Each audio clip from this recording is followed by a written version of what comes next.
চলছে। কলকাতা পুরসভায় গিয়ে পৌঁছেছেন কাউন্সিলর সুশান্ত ঘোষ, যিনি দলেরই দুষ্কৃতীদের গুলির টার্গেট হয়েও কোনো কাজ ছাড়েননি। তিনি চলে গিয়েছেন বড় চেয়ারম্যানের পদে ইস্তফা দিতে এলেন অরূপ চক্রবর্তী। ও মিউনিসিপ্যালিটি অ্যাকাউন্টস কমিটি থেকে ইস্তফা দেবেন অরূপ, কিন্তু তারা না মেয়রকে পেয়েছেন না চেয়ারম্যানকে পেয়েছেন। তাহলে এখন কি পরিস্থিতি আমরা জানবো আমাদের প্রতিনিধি রুমকির কাছ থেকে। রুমকি, অরূপ চক্রবর্তী যিনি মিউনিসিপ্যালিটি অ্যাকাউন্টস কমিটি থেকে ইস্তফা দেবেন, বড় চেয়ারম্যান পদ থেকে সুশান্ত ঘোষ ইস্তফা দেবেন, ইস্তফা কি দিতে পারলেন শেষ পর্যন্ত? মেয়র বা চেয়ারম্যান কেউই তো নেই। টানটান উত্তেজনা। অরূপ চক্রবর্তী এবং সুশান্ত ঘোষ তারা ইস্তফাপত্র নিয়ে তৈরি, তারা ইস্তফাপত্র হাতে নিয়ে বসে রয়েছেন।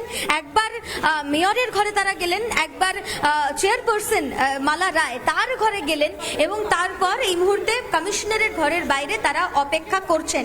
কমিশনারের ঘরে তারা বাইরে অপেক্ষা করছেন, কারণ লাঞ্চ ব্রেকে রয়েছেন তিনি। এখনো পর্যন্ত ইস্তফাপত্র তারা দিতে পারেননি, তবে এই মুহূর্তে ইস্তফাপত্র নিয়ে একেবারে তৈরি রয়েছেন সুশান্ত ঘোষ এবং অরূপ চক্রবর্তী। অরূপ চক্রবর্তী তিনি মিউনিসিপ্যালিটি অ্যাকাউন্টস কমিটির যে সদস্য, সেই সদস্য পদ থেকে ইস্তফা দিবেন। আর অন্যদিকে সুশান্ত ঘোষ তিনি 12 নম্বর বোরোর চেয়ারম্যান, সেই পদ থেকে ইস্তফা দেবেন।